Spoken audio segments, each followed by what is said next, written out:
Right then guys, so here we have a 56 plate Ford Fusion. I'm going to show you where the pollen filter is. So we got a new pollen cabin filter by here. So if we look under the dash, we need to remove this panel. So up by here is a little screw. Now this screw has kind of an inner and outer part.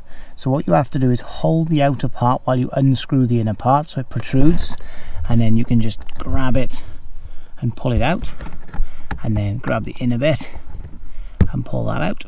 Once you do that, the panel's loose. Now by here there's two poppers, so we're just gonna pull that off and drop it down. Then up under here then we have this panel here. So there's a number of screws we've got to remove. There's two on the bottom and two up on the top. So we're going to remove them screws. So I've removed them screws, so you can go ahead now and just remove the panel. So once you've got that removed, that exposes our cabin filter. Go ahead now and pull that out. And now always make a note to the arrow, so it's got an arrow telling you the direction of the air travel.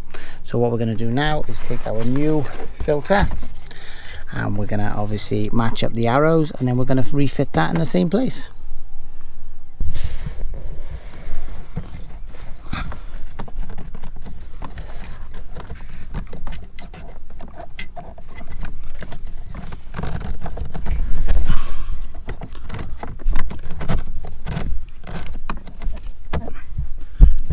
And that's our new filter. So we'll go ahead now and refit the cover and then refit the panel, and that's it all done.